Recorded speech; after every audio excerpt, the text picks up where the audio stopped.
Next game up, we're going to have Reloaded versus YMM. Reloaded coming in 2-2 with a loss to IOD. YMM coming in 3-0 with a big win to the Browns. Reloaded and YMM know each other. You have Jeremy and Rico, who's played with Reloaded, actually won a championship with Reloaded in LES. So they're pretty much familiar with each other. But you have Jeremy serving his 1-game suspension for a personal foul that he took against the Browns. So the question is, how big of an impact would that be for YMM not having their, 3-time All-Star on their team against this Reloaded squad? I think it's going to be a big impact. Jeremy is one of the cores of this team, along with Rico. When he's not there, they're a different team. Not to say that they're a much worse team, but they're a different team. And you'll see the difference on the field because he's a two-side player. He plays on both sides. He dominates on both sides. And you're going to notice him being absent is going to affect, slightly the momentum of YMM's play in this game. And all the pressure's on Rico because this team that he assembled is a great team on paper. They got Rhino from Tony G League. They got Santana. They got Ice. They got Jeremy. They got himself, which is Rico. They have Bones. They have Paul Wall. They have Junito. They have Mijo. And you got to mention Nelson, of and course. Nelson. This team is a team on paper. I mean, you got to mention, Paul Wall again because he's a new pickup for this team as well. So it's like every week they get better and better. And this, Paul Wall actually made it by the roster deadline. So he's locked in with their team. He's a big pickup, and we're looking to see him perform and add that for this team. He's a guy that likes the camera. He likes the spotlight. He loves being in the middle of the show. And I think he got a little chip on his shoulder because he was supposed to have signed with Carver, but Pam's let him go in order to sign Nas. So we're going to have to see how that goes. On the other side, Reloaded, Bruce announced his retirement. So this team is trying to go out with a bang. They're trying to go out with a chip, trying to give Bruce one more chip on a hurrah, especially a chip in this league, in the UFL league. Yes, and, Bruce already mentioned that, he enjoys playing in this league. He really enjoys this league. So winning here will be a big send-off for Bruce, and that's something I'm pretty sure that the team is aiming for this year. We're going to jump into the game right now. First down, Nelson's going to, on 4 rush, he's going to run for a short gain. Then you're going to see Nelson roll to the right and throw to Rico in the middle for a decent game. But YMM is not able to move the ball any further than that. They're going to turn over the ball on downs and give it right back to this Reloaded team. On first down, you're going to have, Bruce is going to get sacked by Chris. Chris is a nice addition to this team, definitely good at chasing down the quarterback, makes a big sack here. Then Bruce is going to throw deep to Chad, and it's going to be picked off by Paul Wall. Paul Wall making his UFL debut with a little impact already with a nice interception on Bruce. Well, that's what he's here for, and he's showing it right away, making a play on his first chance playing with YMM, and this is the start of a lot of things to come for Paul Wall with this team. And we've seen Bruce chop up the field in recent weeks. He didn't do it here. Went straight for the home run. Chad was not open. That was a forced pass, and that was a little bit of the old Bruce. And like they said, it's hard to teach an old dog new tricks. Paul Wall with the big interception, giving the ball back to YMM. Nelson's going to capitalize. He's going to throw to Rico in the middle, but then it's going to be picked off by Mike, giving the ball back to Reloaded. And Mike is a former YMM player. He plays with Reloaded in this league, showing his impact early on this play. Nelson cannot take advantage of Paul Wall interception. He throws one right back. And it seems like the defense are actually capitalizing on these quarterbacks' mistakes because here Mike gets an interception right back, sending his offense back on the field and with better field position at that. So that's a mistake on Nelson's part, giving Reloaded another chance to recover from their mistake and able to drive down the field. Bruce gets the ball back. He's inside the red zone, about the 3-yard line, and he's going to throw a touch pass. He has Shaq wide open in the front. But if you look at Bruce, he holds the ball a little too long. When the pressure finally comes, he tries to force it to Shaq, and it's going to be picked off by Ty, who's going to run it all the way back to the end zone for the touchdown, 6-0, and that is a UFL record. The longest interception run back for a touchdown is going to be made by Mr. Ty. Great play by him, giving YMM the lead, 6-0, and we see 2 interceptions by this YMM team.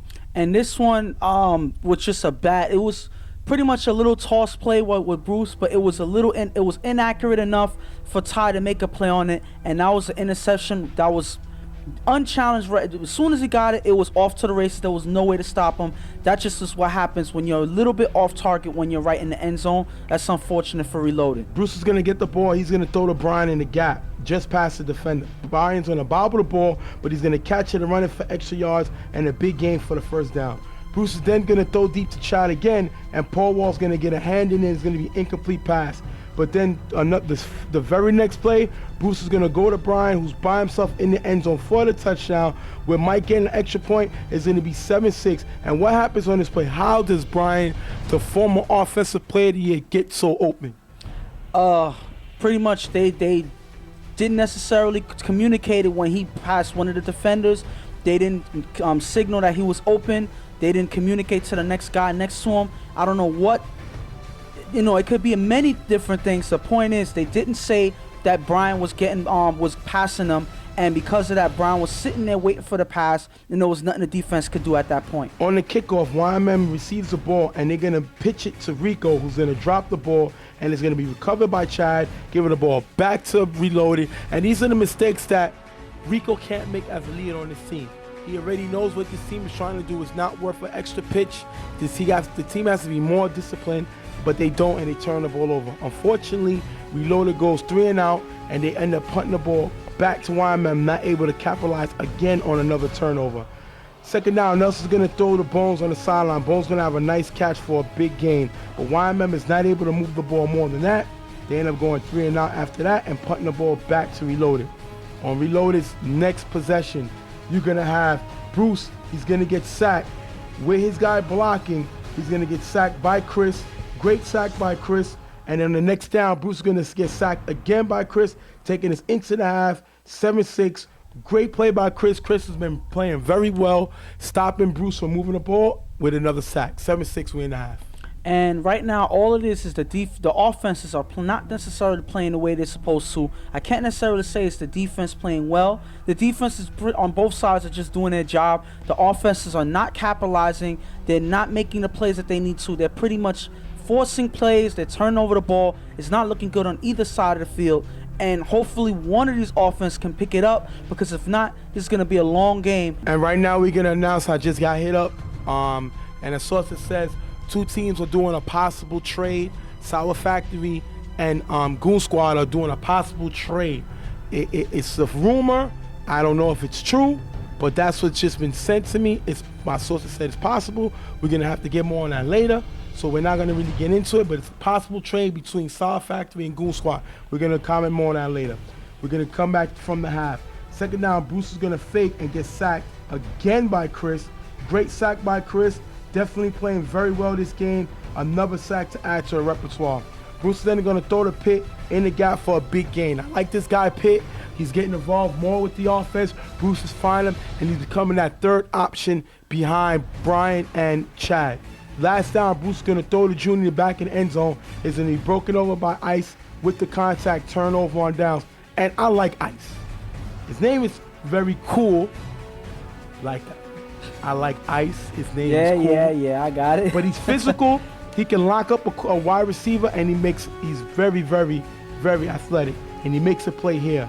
Nelson's going to get the ball back. Remember, it's only 7-6. He's going to throw 3 short passes. And then on 4th down, Nelson's going to run for the first and just get it before going out of bounds. What a great play by Nelson, staying in bounds, like I like to call him, Cam Nelson, keeping the drive alive. Nelson then going to throw the Bones on the right side for a nice gain. Then Nelson, with time from Chris, he's going to throw a nice pass to Bones on the sideline. YMM's going to get a flag, though, to bring the play back. Like I said, the team needs to play a little more discipline. They don't. On last down, Nelson's going to get blitzed by Shaq to throw an incomplete pass, turnover on downs, giving it back to Reloaded. And that's a great play by Shaq. He's a former All-Star, definitely knows what to do, steps it up here, and forces Nelson to throw it incomplete to turn the ball over. And that was a key blitz right there by Shaq, using the opportunity he had to throw Nelson off guard and cause that turnover. That's when they really needed, because YMM actually was driving. Besides that flag, they were moving the ball. They might have scored on that drive if not for that play to cause a turnover. Reloaded goes 3 and out, unfortunately, and they're going to give the ball right back to Nelson. And Reloaded's not able to move the ball. That's 4 times we've seen him get the ball, not able to score. They go 3 and out, giving the ball back to YMM. Remember, it's only 7-6. Nelson's going to throw deep, going to throw a pass to Fred for a decent gain, and follow up with blocking from Chris, throw a pass to Bones, who's wide open in the middle to the 10-yard line. Last play, Nelson's going to find Rico cutting in the right of the end zone for the touchdown, 12-7. Cam Nelson scores when he needs to score. He didn't throw a lot of touchdown passes this game, but when it was money time, he found his money man, and they take the money lead 12-7. The money lead. You like that, right? Well, regardless. Don't kill my vibe. Nah. Regardless of what, Nelson is always gonna find Rico. Rico's always been the guy on offense. Whenever they need somebody to bail him out, Rico finds a way. He gets open, and Nelson finds him in the end zone. This is something that you're gonna see. Whenever the chips are down, whenever the offenses are struggling, whenever Nelson needs somebody to go to, Rico will be that guy. Defenses should notice by now. And obviously this team didn't, and Rico gets a touchdown pass. Bruce is going to get the ball on his final try to time the drive to take a win. And on second down, he's going to throw it up. It's going to be picked off by Paul Wall. Paul Wall, second interception of the day. And that's going to give YMM the 12-7 narrow victory. They'll take it. That's going to move them up to 4-0, looking really good, forcing Reloaders to go to 2-3. I'm sorry. It was a low-scoring game on both sides, but YMM was the team that kept it together, and they were able to close out in this game. Even though their offense didn't perform as well as they should, they were able to win the game, and that's all that matters at the end of the day. Reloaded needs to pick up after this loss and recover, because this loss was not a loss that they needed at this point in the season. They should be doing much better than this. They're not, and hopefully they can pick it up next week. Look at this YMM team.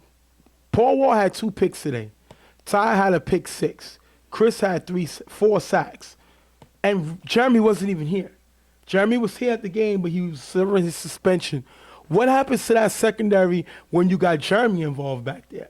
Ice is another guy we've seen make plays during the season so far. This team is stacked defensively. Offensively, when you got Cam Nelson, he's going to put up points. But we see Paul Wall making an impact defensively. Yeah. We didn't even see what he could do see him in offense yet. Which is why they really brung him here for. Yeah. But defensively, he's making plays, picking up the sack while Jeremy's suspended. And this YMM team is scary. Yes. We still got to see them play IOD. We still got to see them play the U. But they did beat the Browns last week. Yes. So that's one of the teams that they needed to beat in the East. Now they still got to beat the U, and they still got to beat IOD. But this team is looking really good on paper. And I'm really anticipating that game with IOD, because they faced IOD before in the past, probably in a regular season game or whatever. They're familiar with each other, and I feel that that's going to be a high octane game, because both teams are looking really good this season, and to see them match up for that win is going to be something to see. Rico has to be up there trying to get Coach of the Year / Captain of the Year, because the team that he put together right now and the way that big win that they had over the Browns, it'll be crazy. He won Defensive Player last year. For him to come back and win Coach / Captain of the Year would be amazing. Because of the acquisitions and things like that, that's something that you do in the offseason. So you would have to be – that would be GM of the Year or something like that. But he's still running the team. But you get what I'm saying. And they're 4-0. And remember, YMM did not look like this last year. No, of course not. They look like a team that nobody was scared of. Right now, they're a top team 4-0 right now. Who's 4-0? Them. IOD is also undefeated. So that's going to be a real great game to see when it comes later on. On the other side, Reloaded is 2-3. 1 week they're up, 1 week they're down. 1 week Bruce looks different, 1 week he doesn't. This team needs to get it together, because they're not looking like a team that's ready to give Bruce a championship on his last run. And the thing about it is they had their guys there. Brian was there. Chad was there. They pretty much had their moneymakers there today. I didn't really see too many guys missing in this game, but they didn't perform the way that they needed to. They should be doing better than they did. And they didn't look the same. They didn't look like the same team that I remembered that beat YMM in the playoff game in EHS. Yes. They didn't look like the same team. Bruce looked much better. Brian was Brian, and Chad, making his defensive plays, going on both sides of the field, defense and offense. They didn't look like the same team. Right. And if they don't play like the team that they played as in EHS, they're going to be in trouble. 2-3 is not as bad as it could have been, but we have a long season to go, 5 more games, and anything can happen if they keep performing the way they did today. Very true, very true. We're going to take it to our next break. Right now, we got, like I said, YMM with the narrow win over Reloaded 12-7. Great game by YMM to sneak away with the win without one of their star players. Nelson comes away, stoles a touchdown pass when he needs to. 12-7 YMM with the win. We'll be right back. Real Tough Talk.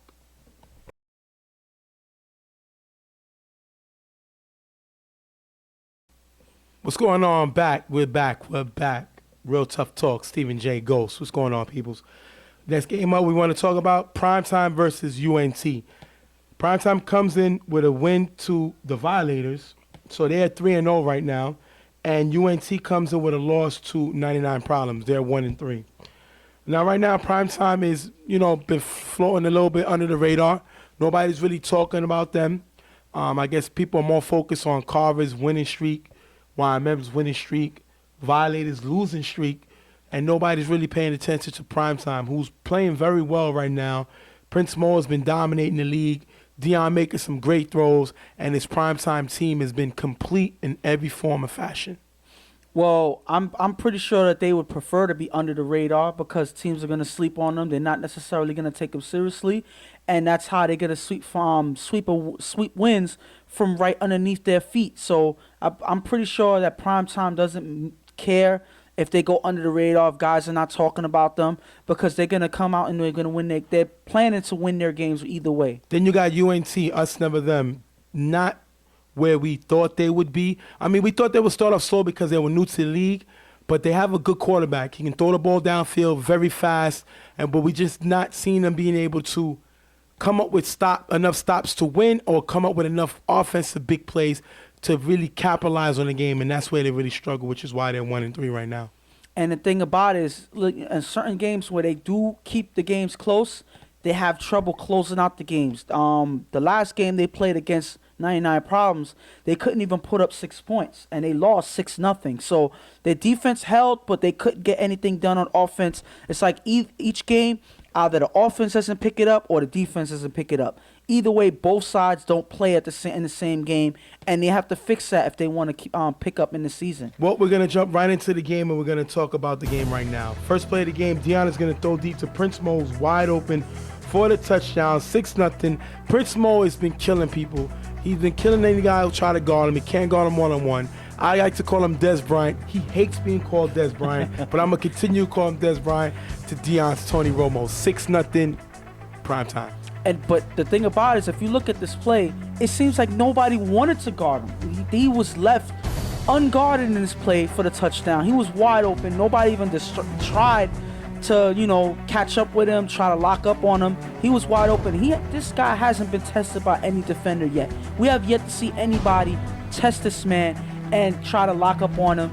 Hopefully soon somebody will have the bravery to do so, but we haven't seen it yet. Second down, Obi's going to get blitzed by Fred and run for a short gain.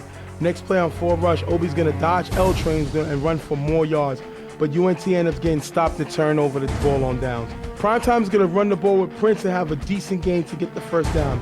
With blocking from Fred, Deanna's going to throw downfield to Chris, who's going to make a great catch and run it all the way for the touchdown. The question is, did Dion pass the line of scrimmage? Well, looking at it, I guess the player kind of saw, because there was players that was arguing that he did pass the line, but it looked like they saw it after he already landed, after he threw the ball. So when you see the leg come over the line as he's throwing a pass, that does not count as him passing the line of scrimmage. He has to plant his feet on the ground in order for it to count as him taking a step over the line of scrimmage. So there was no flag on the play.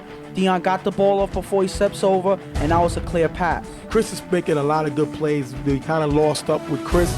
We will see talking about B-Roy, Prince Mo, Kenny. We got a lot of players that we talk about, but we really don't talk about this guy, Chris, and he's going to look like he's going to be dominant this season, already scoring a touchdown, 14-0. Second down, Obi throws deep to Probe, who beats Chris off the line for a touchdown, 14-6. Obi had a strong arm. He could get the ball downfield, probe with the nice route. Chris tried to jam him, and he gets beat 14-6. Wait for them to get back on the scoreboard. And this is a much-needed score. They need to put points on the board if they're going to even keep up with prime time as of right now. Because if not, first of all, they haven't stopped them yet. So I feel that they have to compete by putting points up because their defense aren't able to lock up with prime time so far. So this is the only way they can keep in this game. After getting the first, Deion is going to throw to Fred in the gap. The pass is going to be a little low. It's going to be incomplete. Third down, Fred up during 4 rush. He's going to push to give a Will to the left. While Deion rolling out, Deion is going to end up still getting sacked by Will. Primetime is going to end up punting the ball. They get stopped there. Will with great plays on defense. They didn't look like they were on the same page, this offense, and this is what happens sometimes with primetime. Sometimes I think they score too quick for their own good. That next time up, they don't know what to do and they get stopped here. Obi's going to get blitzed by Chris. He's going to throw it up and it's going to be picked off by Prince. Great pick off by Prince. I think Prince is a very good defensive player. Some people underestimate him because of his height, but he's strong, he's physical, and he reads the ball well. Great interception by Prince. And pretty much they take advantage of that blitz by Chris. I feel that was the key to them causing a turnover. Obi had no time to get anything done. He didn't have any time to make any proper decision making. He decided to just throw it up, and Prince was there to make the interception. That's a great defensive play by the whole defense. After the first, Deion is on 4 rush. He's going to run for a short gain. Then you see Deion throw to Prince in the middle for a decent game. Starting the drive going, moving the ball. Remember, it's only 14-6. Then on third down on 4 rush, Deion is going to roll to the right. He's going to throw to Chris cutting in front of the end zone. And Chris is going to put that big paw up and have a great one-hand Odell Beckham catch. And that has to be a top 5 nominee. Great play by Chris with a great catch, 20-6. And it seems like it came out of nowhere. And nobody expected that type of catch to happen. I figured Deion found Chris. He was open, but I didn't expect Chris to just snatch the ball out of the air. That just shows how dynamic these players are for Deion's on this offense. And that just makes Deion and this offense even more dangerous when they can make catches like that out of nowhere. It's unbelievable. Obi's going to get the ball back. He's going to get blitzed and sacked by Chris. And that's going to really show pretty much the game, how it's going. Obi's a good runner, but Chris is fast, and he's going to end up getting the sack. 2 plays later, Obi's going to throw short to the receiver. He's going to run for a nice game, but it's going to be short of the end zone, taking us into the half, 20-6. Primetime is dominating right now. They're really not giving Obi an opportunity to make plays. One thing I give about Coach Tiki for primetime, he does his homework. We heard him yelling out already. The quarterback likes to run and throw deep. And so he's kind of neutralized his ability, especially running the ball with Chris, neutralizing that run. Great play by them, great strategy by this prime time. Second half, you're going to have Obi on first down, throw deep to the receiver. Chris is there, it's going to be incomplete. Then Obi's going to go downfield again, but it's going to be picked off by Prince. Prince's second pick of the game. I like this guy. He plays the linebacker position well. He can also drop back into coverage. He's going to get his second interception. And it seems like whatever Obi tries, the defense is there to make a play on it. That's, like you said, Prince's second interception. And it seems like this is going to be repeating itself over and over and over again. Obi has to find a way to do anything he can to get this offense moving. Throwing it downfield is not going to work because they already have a game plan for that. And that's how Prince comes up with another interception. Third down, Deion's going to throw a nice pass to Chris, who's wide open on the sideline for a big gain in the first down. Deion then is going to throw short to L-Train. It's going to be dropped and picked off by Eric. Great play by Eric to find the ball. L-Train with the big drop. And, you know, last week we mistakenly called him Fat Boy. Yeah. Fat Boy was cut off of primetime about 2 years ago, and that's not who L-Train is. But because L-Train dropped his pass, they told me to call him Fat Boy again. They want him to keep Fat Boy until he makes a big play. He does it here, and I guess got to go with Fat Boy. But Eric with the great pick, giving the ball back to UNT. Well, because of Fat Boy's drop, that's insulting as it is. But either way, because of his drop, Eric is able to make a big play that UNT really needs to get back in this game. This is the drive that their offense needs to capitalize on. Otherwise, it's going to be all she wrote for this game. After 2 short runs by Obi, UNT is forced to punt, giving the ball back to primetime. On second down, Deion is going to throw deep to a wide open Prince Mo for a huge gain in the first down. Then he's going to follow up with a pass to Jack, who's going to make a great catch in the end zone to end the game 28-6, blowout by primetime. Pretty much ended this game. They dominated from the beginning, dominated through the middle, and dominated at the end. And it's pretty much their defense locks up, but their offense haven't had any type of challenge so far in this league. When they start playing strong defenses, I would say, maybe then we'll see the depths of this team's offense. But right now, nobody has an answer for this team. They're doing whatever they want in their games, and they're putting up points like it's nothing. And it's been pretty much the Prince Mo show. He's been dominating on both sides of the ball. We've seen him get some interceptions, but dominating offensively. He has to be talked amongst the MVPs, but I think he's more strongly of Offensive Player of the Year because he's been unguardable. Somebody has to find somebody to lock this guy down because if not, he will hurt you and Deion will find him. On the other side, UNC got to get more consistent. They got a quarterback, but they don't have enough of the offense to have an attack against these teams. And unfortunately, they're going to fall a 1-4 right now as primetime moves up to 4-0. We're going to go to our next break. Like I said, primetime with the win, 28-7. We'll be right back. Real Tough Talk. Right. What's going on, y'all? This is I'm from Riot Squad. You watching Real Tough Talk. only got one win. Next game up, we're going to have Riot Squad versus Maniacs. And we're going to have a very interesting interview with Pig, Anthony, a.k.a. Pig, former Defensive Player of the Year, captain of this Riot Squad team. And it's going to be interesting to hear what he got to say, but we'll listen to that at the end of the game. Riot Squad comes in with a narrow loss to Carver Mob, so they're right now at 3-1. Maniacs come in with a big win to Braveheart, so right now they're 2-2. Riot Squad don't have Moses. This offense have not been anything to talk about. Defense has played very, very well. Offense has struggled at times, and they need to get Moses in the building because he's the only real dominant threat. JP's a great player. He's an all-star. I like the guy Smikes. He's a great player, but Moses is a guy that teams have to worry about because of his size, and they don't have that right now.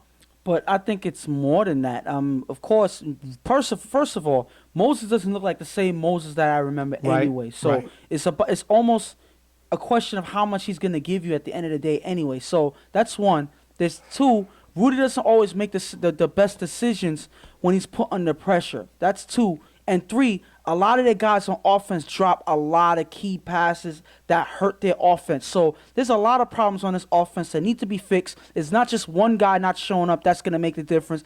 It's a lot of work that this offense needs to put into to fix the problems. Hopefully this game will be what they need to fix these problems. And Maniacs are 2-2. They come off with a win to Bravehearts, and they got their starter, Mikey. Rob is gone. I haven't seen Rob here since Mikey returned. Mikey's a good quarterback, can move the ball, real accurate, not a strong arm, not a great runner, but he manages the offense well. He limits his turnovers, and he's a pretty good quarterback. He's pretty much, you would say, a safe bet for your offense. He's not one that's going to cause turnovers. He's not one that's going to go downfield and take shots deep all day. You know, he's a conservative quarterback, one that chops down the field, you know, has a lot of crossing routes for his receivers, and just keeps the offense moving at a certain balance. That's pretty much what this team is when he's quarterbacking, and I think it works for him so far, but they need to see how it's going to perform against a defense like this. We're going to jump right into the game with Eloy getting the start because Mikey's running late. Eloy's going to get blitzed and sacked by Pig. Pig back on defense, making a play here. His numbers is not what it used to be, but because he's playing both sides of the ball. He's doing whatever his team needs to win, and he comes up with a big sack here. After getting the first down on third down, Eloy's going to throw short to the receiver and get a few yards. Fourth down, Eloy's going to run on forward rush, get all the way to the 5-yard line before getting stopped, and it's going to be a turnover on downs, giving the ball back to this Riot Squad offense. On third down, Rudy's going to throw deep to Smikes, and it's almost going to be intercepted as Riot Squad knocks the ball away. Great play by him playing defense. Riot Squad is going to have to punt. During the punt, Zeke, with nice blocking, is going to get all the way past the 50-yard line. Great return by this Maniacs return team, getting the ball all the way to the 50. Great play by them. On first down, you're going to have the quarterback throwing a pass to Arbolé in the gap past KC, who's almost going to get the interception. But Arbolé makes a great catch and runs it in for the touchdown. 6-0. Way to take the lead. This team is serious, and they're not scared of this Riot Squad defense. And right now, they're coming right at them. They pretty much, I would say, have nothing to lose. There's no reason to be conservative. They're going to go right at this defense, and they're going to take whatever is given to them. They've been doing that so far, and it's been working because it's keeping them in this game against Riot Squad at this point. On first down, on 4 rush, the giver's going to hesitate for Maniacs, and that's the worst thing you could do because that gives Rudy more time to make a move. He's going to shake him, throw the ball downfield to a wide open Smikes for the touchdown. With the extra point, Riot Squad takes the lead 7-6. We talk a lot about this Riot Squad offense, but a lot of it is not Rudy. Rudy's definitely a playmaker. He makes a play here with his feet and his arm at the same time, giving them the 7-6 lead. Great play by Rudy, but this is what Rudy does all the time. On the kickoff, Riot Squad goes onside and is almost going to gain possession, but Maniacs are able to keep the ball. We got to see if they're going to capitalize on that. 4 rush, Smoke with pressure on the quarterback. The quarterback forces the pass. It's going to be tipped by Pig, but caught by Rel for the interception, giving the ball back to Riot Squad. Great play by this Riot Squad defense. All started with Smoke with the pressure. He is definitely one of the top ball givers in the league this year, making another play here. Rel with the interception, giving the ball back to Riot Squad. And he's also one of the cores of this defense, one of the playmakers of this defense, and one of the difference makers, because that pressure that he makes, that he brings to the quarterback, is all the difference that they need to change the play around, give a defense a chance to turn over the ball, get an interception, knock, whatever they need to do. The pressure by Smoke is what changes the offensive scheme and what makes them cause turnovers. Riot Squad with the ball now. Rudy's going to get blitzed by the defense, who's going to make the tag as Rudy tries to escape on the run. Rudy then is going to throw deep to Josh, and it's going to be incomplete. But if you look here, JP's wide open in the middle. Rudy, I know, he tries to get his other guys involved, but when it's money time, you got to go to your money players, and he does it here, forcing Riot Squad to punt. Mikey's back in the game now. He's going to throw 2 passes short for a short gain. Then Mikey's going to get blitzed and sacked by Pig. Pig's second sack of the day. Pig definitely making his impact on defense like he did a few years ago when he won Defensive Player of the Year. Great play by him. During this play, Mikey's going to get flagged on a punt as they try to punt for a late throw. Riot Squad is going to get the ball with great field position. Rudy on second down is going to throw the tone on the corner of the end zone, but it's going to be smacked down by Kaz. Kaz could have got the pick, but he's going to take the knockdown. Rudy's then going to use the next play and find Smikes cutting the back of the end zone for the touchdown, giving them a 13-6 lead. And if the last play, Kaz could have got the pick, it would have stopped this offense from making a play. He doesn't. Rudy's going to find Smikes in the back of the end zone for the touchdown, 13-6. Great throw by Rudy finding Smikes. And it's one side taking the opportunity and one side giving it away. Kaz gave away that opportunity to at least put his offense back on the field. The best case scenario, he could have ran it back for a touchdown. He doesn't do either. He knocks the ball down, gives the offensive Riot Squad a chance to recover in the next play, and they do so with Rudy finding Smikes in the back of the end zone, and that's them capitalizing on a defense's mistake. That's going to take us into the half, 13-6. Great play by both defenses. We expected a little more from Riot Squad after the game against Carver. You expect them to really dominate this game, but it's still early. They can turn it around in the second half. They up 13-6. Right now, I can't feel bad if I'm the Maniacs. They're only down by a few points, so all they need is one score to get back in this game. But they have to take the opportunities that's given to them because this defense is not going to give them as many opportunities as they need. So they got to be really cautious with the way they move the ball because Riot Squad is a stingy defense, and they're going to make it hard for this offense of the Maniacs to get anything done in the second half. Second half, after getting the first down, Rudy's going to throw the tone for a short game. Then Rudy's going to come back and find Herman for a decent game. On fourth down with blocking from JP, Rudy's going to throw deep in the end zone. It's going to be incomplete. Turnover and downs, giving the ball back to the Maniacs. Remember, it's only 13-6. On first down, Mikey's going to throw to Zeke in the middle, who's going to run it downfield. With great blocking on Magic, Zeke is going to run it in for the touchdown, and Zeke is going to get the extra point also, 13-13. But let's look at the touchdown. That is great blocking, great run by Zeke, gets all the way to the end zone, 13-13 tie, great play. And not only does Zeke able to run down the field, but one of the other guys on offense sees that Magic is about to make a tag and comes right on time with a great block to give Zeke the lane to go right into the end zone. That's the offense working together and scoring right when they need to, taking the opportunity that Riot Squad gives them, and now they're right back into this game. Third down, Rudy's going to roll right on 4 rush. He's going to toss the ball to Smikes for the first down. The question was this a catch? I think it was a catch. It's a little bit close, but I think it should be ruled a catch.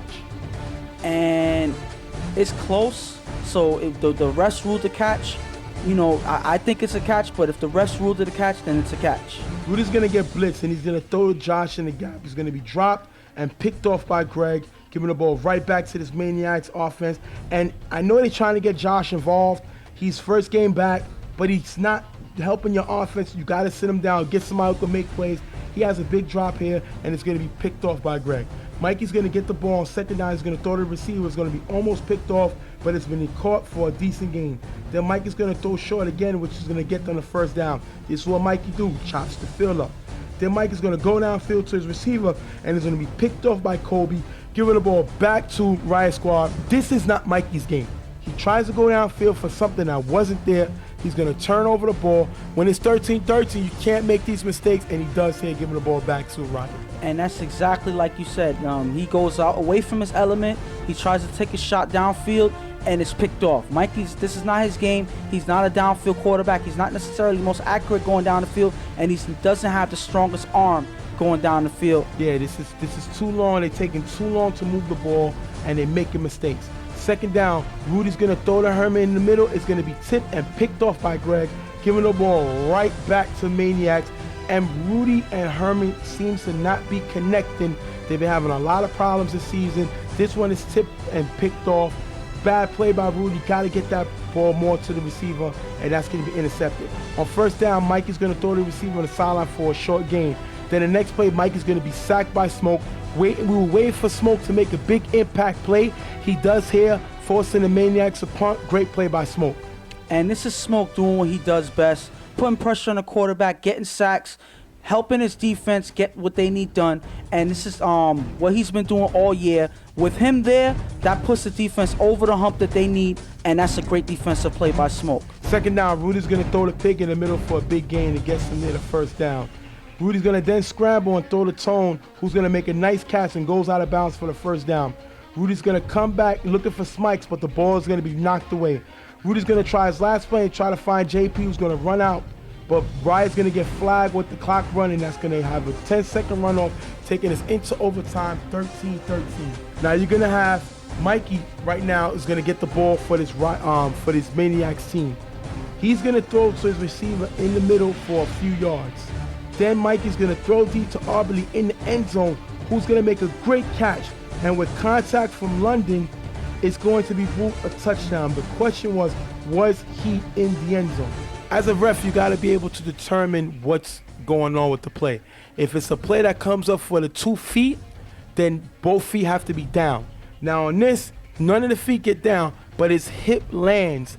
And it looks like, in my thing, his hip lands before his elbow touches the line. So that way, if the hip got down before the elbow, then it will be ruled a catch. If you go back to the Carver game versus Violators, Boo Boo gets the leg down before he lands out. He gets the butt down, I believe, before he falls out of bounds. So it's practically the same play. The thing is, we got the luxury of replay here. Yeah. On the ref, it's happening real fast, and to me, it could look like he got down before he went out of bounds. And the thing about it is, everybody's so used to ruling by the feet on the catch, but sometimes in scenarios like this, when the player does not get his feet down, you have to go by the next best thing, which is the next body part that hits the ground first. Which is the NFL rule. Yes. Any body part other than the hand could be placed down for a catch. If it comes to his feet, he must get both feet down. But he looks like he gets the hip down. Bottom line, it's going to be a 19-13 lead for the Maniacs team. Rudy's going to get the ball back now in his last time trying to win this game. He's going to throw the Smikes for a short gain, follow up with a short throw to Ralph.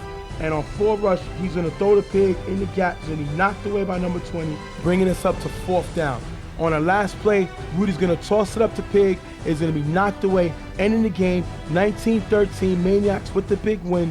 And it's crazy because we seen last week, didn't he go to Pig against Carver for the last play of the game, which was knocked away by them to end the game. They need to come up with a better play because whatever they're coming up with for game winners is not working.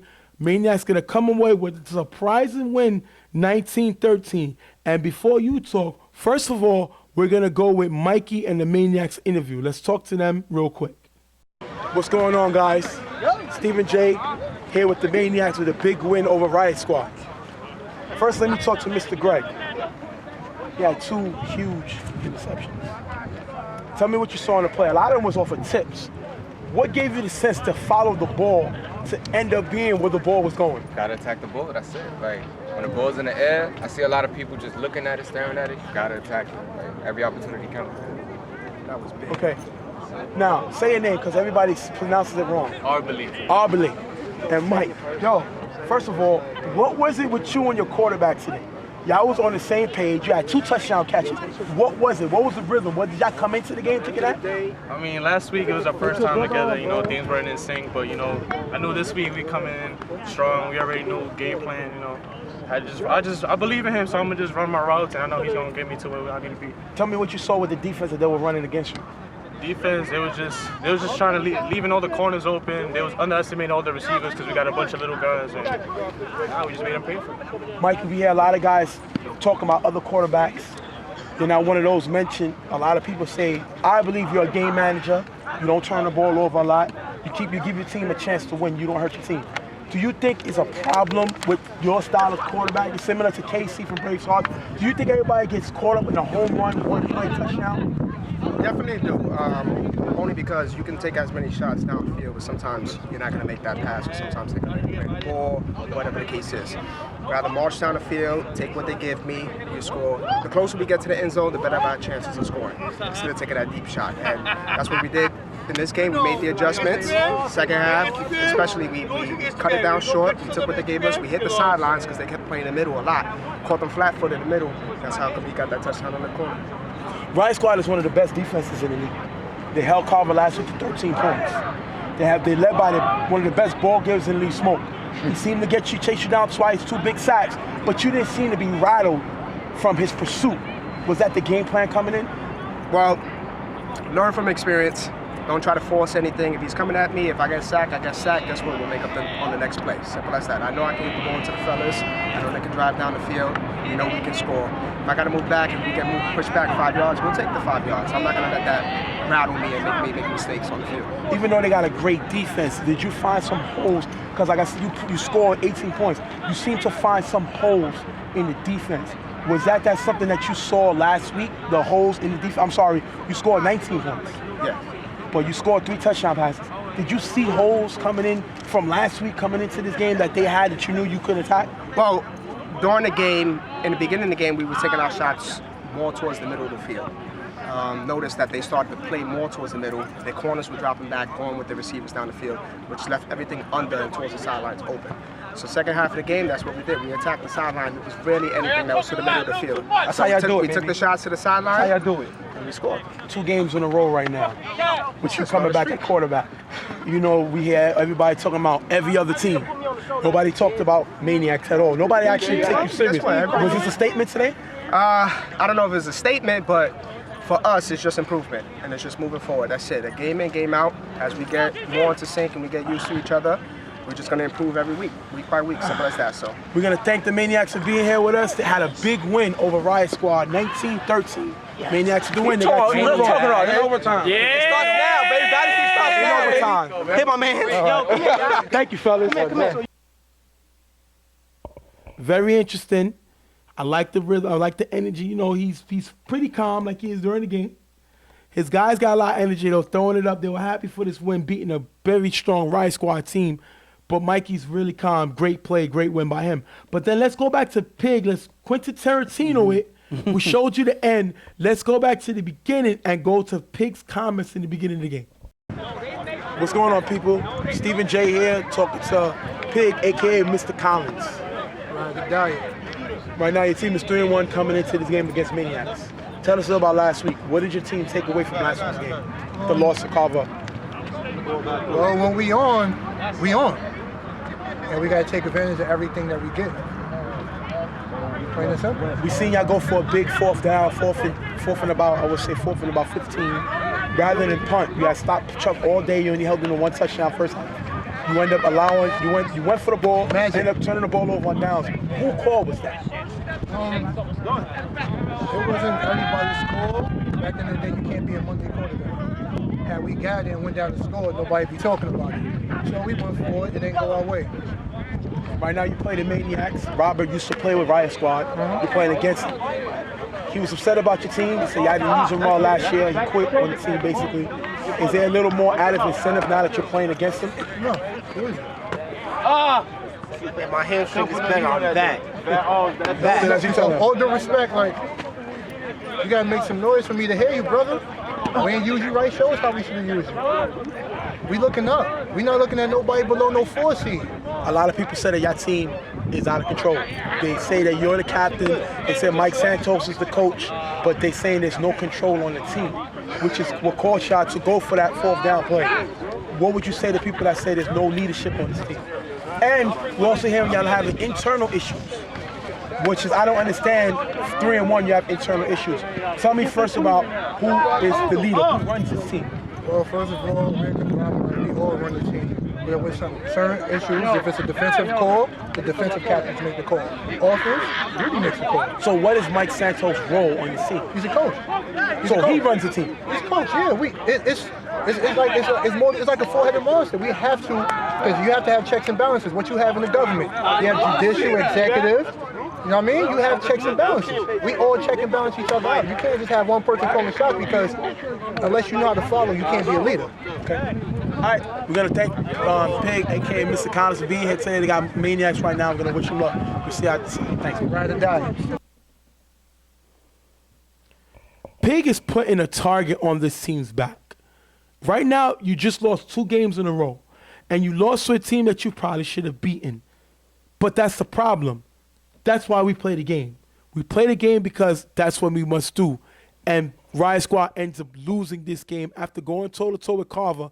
They lose to the Maniacs, and that hurt them. Well, one thing I was going to say right before you went to the 2 interviews, I was going to say on that play, because you mentioned that the end plays, you know, the last plays of the game and whatever, that it's not working for them. Who's supposed to be in that spot throwing the ball up or catching the ball? That's a Moses play. Yes, and that happened twice. Both games, Moses was not there. This is Moses' bread and butter. He hasn't been here for this team, and obviously those last plays didn't work out the same way it would have if Moses was here. Not to blame Moses for everything, but you see the difference. But no disrespect to Pig, JP is their best offensive weapon. Yes. He's an all-star offensively. You got to look for him on that play. And Rudy was missing JP all day in the middle of the field. It was a lot of plays. JP was open. We barely spoke about JP today, and Rudy still has not made JP his go-to guy, especially on the game-ending plays. JP got height. He has big hands. Run the play for him. Let him give you a chance to make a play. We seen JP catch the game winner versus Riot Squad when he played with LPAC. Yes. So how can you not realize that and come to this guy for game winners 2 games in a row? And I don't understand what's going on through Rudy's mind when he's looking off on JP. Or coaching. When JP's pretty much been their guy on offense multiple seasons, you know, JP's been the guy for his team when they've been struggling. And not only that, guys have been dropping passes again in this game. So you can't only blame Rudy. You can't only blame, oh, he didn't find JP, oh, Moses not here. The guys that's on the field are not catching the passes. And that's another problem that Riot Squad has been having throughout the season. You don't catch passes, you're not going to win games. Yep. And it results in a loss in this game here. And right now, you got to look at the division. You're going to have Carver 4-0. You're going to have Riot Squad 3-2. You're going to have Maniacs 3-2. You're going to have 99 Problems 2-3. And you're going to have Generals 1-4. Riot Squad just are tied with Maniacs. So Maniacs get the tiebreaker. So not this. So they're number 3. And 99 is right behind you at 2-3. You do not want to be the 4 and 5 seed because that'll get you a number 1 round playoff with Carver after playing a wild card game. So Riot needs to stay in that number 2, number 3 seed for they can avoid playing Carver at least into the divisional playoffs. Let's see what happens with them. That's a big loss that they took today. Definitely big loss. And that's not something that they need right now because Now, because of this loss, now other teams that were looking at him a certain way for locking down Carver to 6 points throughout the game, all the way to the end, now they're going to be like, this team, that was pretty much a fluke game. You know, so they're going to come right at this team now. Now their defense is really going to be tested because guys have nothing to lose against this team. They're going to go right at this team, and now it's time for Riot Squad to prove how solid this defense is. But at the end of the day, if their offense does not produce the way they need to, they're going to lose games. It's as simple as that. Well, we're going to go to our next break. Maniacs with the big win, 19-13, to move up to 3-2, and they're number 2 in the Northwest Division, right behind Carver, who is 4-0. So congratulations to Maniacs. Great win for them. We'll be right back. Real Tough Talk.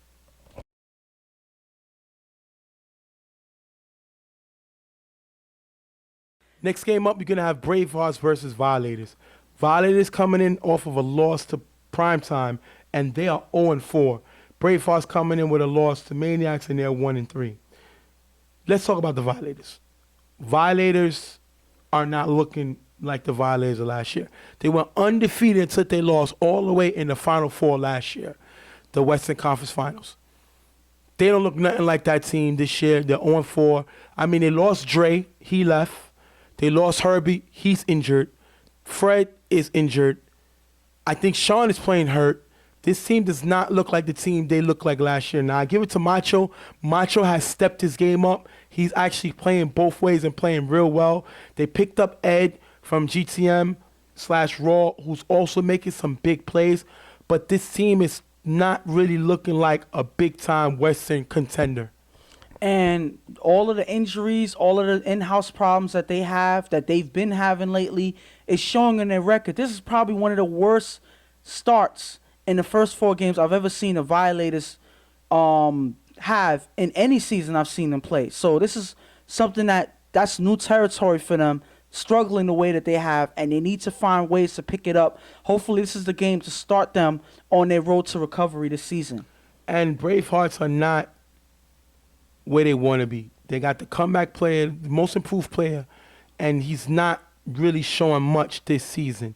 They have Joel, who's finally back today, and he's not where he wants to be at. This team just not really taking that next step like we thought they were when Bravehearts entered the UFL.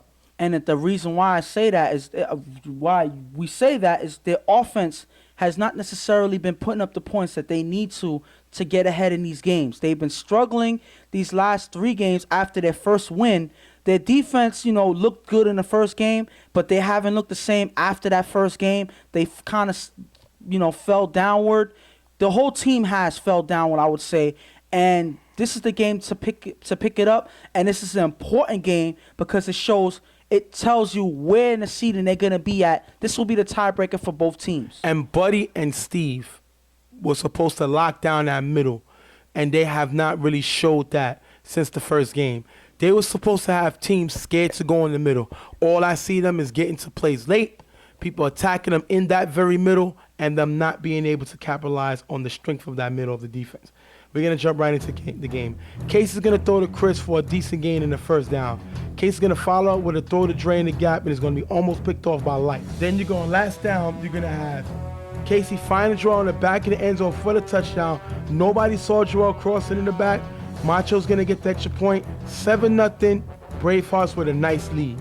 And this is the way to start off the game. A decent drive to get down the field, and Case is able to put the points on the board by making that pass.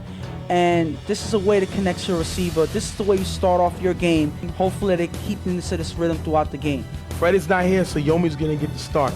On 4 rush, she's going to run for a decent gain in the first down. Then Yomi's going to throw to Ed in the gap for a big gain. And 2 plays later, Yomi's going to come back to Ed in the end zone for the touchdown. Light with the 2-point conversion, going to give him an 8-7 lead. Great play by Ed finding the end zone. And I feel Yomi starting, in the offense, helping them put up points. I feel like this was what they should have did. Yomi showing what he can do, putting the first points for Violators up on the board. Violators are going to end up getting flagged after the kickoff for a late hit, bringing the Bravehearts great field position. 3rd down, Casey's going to throw the Primetime in the middle to get them to the 5-yard line. On last down, Casey's going to find Macho cutting in the end zone for the touchdown. Great play by Macho. We welcome him back this year. He was hurt last year. Casey finds him for the touchdown. And the question is, why are violators playing man at the goal line? Why do teams continue to play man in the goal line? I don't know. But it's 14-8 right now. Bravehearts with the lead going into the half. Why would you play this defense? I have no idea. And the thing about it is, how many times have we repeated ourselves in saying that the man does not work in such a small space and at the goal line, because all the receiver has to do is create 1 second of separation for the quarterback to make an easy throw, and that's a touchdown right then and there. You don't play man at this point on the field. You have to play zone, because other than that, the receivers are going to beat you every single time, and they do here. We're in the halftime, 14-8, and the big thing about this game that we didn't mention in the beginning is this is a division game. Both teams are battling to get out of that last place. Right now, Violators are number 5, Bravehearts are number 4. So they're battling to stay out of that 4 or 5 seed because you don't want to play primetime in the second round. So that's what they're actually battling for, to stay out of there. But unfortunately, like I said, they're not where they want to be. We're going to have to see where they end up at the end of the game. Next half, Bravehearts get the ball. Casey's going to roll to the right and throw the draw in the middle for a first down in a short game. Casey then is going to throw a pass to Dre in the middle, who's going to run for a nice gain. A few plays later, Casey's going to throw the buddy in the middle, getting him all the way to the 5-yard line. On fourth down, Casey's going to throw the draw in the back of the end zone. It's going to be incomplete. Turnover on downs, and Casey is frustrated. And what I like about this is he's showing his emotion. Guys are not where they belong, and he's frustrated and letting them see it now. And at the end of the day, you can see that there's a problem with their offense. They scored in the first drive. They're not looking the same as they did in the first drive here. They're not connecting. Guys are not moving the way Casey needs to. But I feel like at the end of the day, Casey has to take some of the blame for the offense not moving. They're not connecting with each other, and it leads to another turnover. You're going to have, right now, Yomi getting the ball back. And Yomi, on first down, on 4 rushes, is going to get the ball off to Macho with the great catch, moving the ball. And Macho's been playing great offensively. He was not really known for his hands. He's known for his hands this year. It started against Carver, and he's making great plays. On fourth down, Yomi's going to come to his brother, the former All-Star, for the first, and it's going to be dropped, turnover on downs. Nomar is playing terrible this year. We've seen him make the All-Star last year. He was an All-Star starter. This year, he's not showing anything for this team. He's not helping his team. He's hurting his team. And some people wonder if he was a one-hit wonder or if he's just overrated. Well, if you was looking at the first 5 games to be the judge of that, I think that they'd be right by saying that he's a one-hit wonder. Going by the stats this season for Nomar, he's had a crazy decline. He's been dropping passes. He's not been getting open on his routes. And he's, like you said, been hurting his team, and he has to find ways to pick it up. Otherwise, he would be judged as a one-hit wonder. Second down, Case is going to get the ball. He's going to throw deep to Macho. And Macho with a great catch while falling. Macho gets up, extends the ball in the end zone before being tagged. 21-8, and this has to be a top 5 play. That was a great catch by Macho that then gets up to extend the ball for the touchdown. I like this play. They're glad he's back, 21-8. And that just shows the heart that Macho has, not giving up on the play. Even though he fell, he made a hard catch. He knows that the play is not over, and he makes the best effort that he can to make it to the end zone, and he just makes it for the touchdown that they know that they really needed. That's a great play by Macho. Yomi's going to get the ball back. He's going to throw the light in the middle for a nice gain in the first down. Then Yomi's going to throw the normal on the sideline for a decent gain. And then he's going to end up 2 plays later finding Macho in the back of the end zone for the touchdown. 21-14, way to get back, and they score with their Macho, 21-14. So it's pretty much a Macho battle in this game. Basically. Because both are stepping up. Macho actually playing both sides, doing his best to be their guy right now, picking up the slack for a lot of guys that's not necessarily performing they need to. Macho's been playing big for this team in the last couple of games, and he shows it again here with a great touchdown catch. Now, the kickoff is going to go onside, which means we're under 4 minutes. So pretty much Bravehearts got control of the game. The ball is never going to pass the 50. But Macho from Bravehearts is going to grab the ball, giving them first and goal. And had he not touched that ball, they would have been able to get it at their own 40, able to still get a first down. Because he goes for the ball, it's going to be in the first and goal. Bad decision by him. definitely could have ran the clock out, and they don't. Big mistake. Casey's going to throw the ball short to Joel. It's going to be dropped and almost picked off by Yomi. Then Casey's going to throw deep to the receiver, and it's going to be picked off by Ed. If you're Casey, why are you going downfield? That is not your game. You're not known for that. You do it here, it's going to get picked off by Ed. I say, Violators did a great addition by picking up Ed. Right now, he's playing on an all-star caliber level. He gives Violators back the ball down 21-14. And this is, the leftover frustration from Casey. I guess the guys were not running the routes that they needed to. He just said, you know what? He's going to go for shots downfield. He takes one here, and it costs him. Even though they only had 4 downs, he didn't need to go for this shot right away, and it leads to a quick turnover, one that they didn't need in this point of the game. Yomi's going to come with 2 short passes to the sideline, stopping the clock. On 3rd down, Yomi's going to throw deep to Macho, who's going to beat Hector and get a great gain and the 1st down, which stops the clock.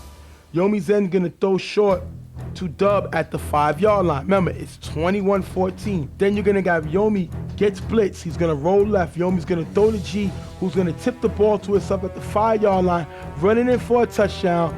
With the 2-point conversion, they're going to take the lead. Great play by Yomi, finding his receiver in the end zone for the touchdown. And that was a great play by G, actually being able to tip the ball to himself. I don't think it was a necessarily accurate throw by Yomi. It looked like it would have sailed over G if he didn't put his hands up and make a play on it. That's great concentration by G, being able to stop the ball in midair and able to tip it to himself and be able to run into the end zone. That was a big play. And you got to talk about the 2-point conversion. Let's look at that. Because that was even bigger than the touchdown. They went for the lead. Yes, and it was a quick pass by Yomi to G in the front of the end zone.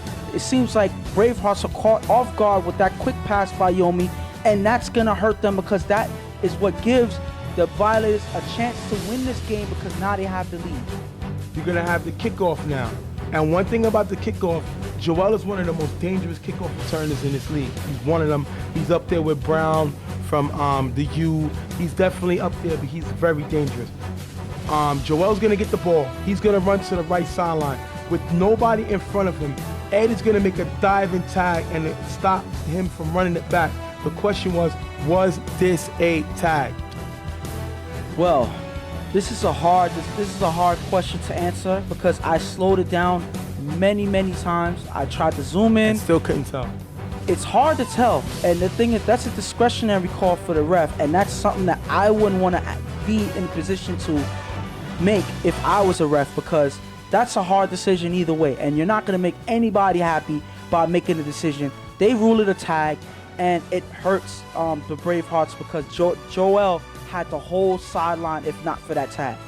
Casey's going to get the ball. He's going to throw it short to Joel for a few yards. Then the next play, on 2nd down, Casey's going to throw the Macho in the middle, but it's going to be picked off by Macho of the Violators, giving the ball back to the Violators, who's going to end up running the clock out with the win, winning the game 22-21. And that's funny that Casey goes to his Macho, but the Violators Macho pick it off to end the game. Great win by the Violators. They needed this, putting them 1-4 and tying them with Bravehearts, which will put them in the number 4 in their division. And that was a huge way to end the game, to seal the win for the Violators.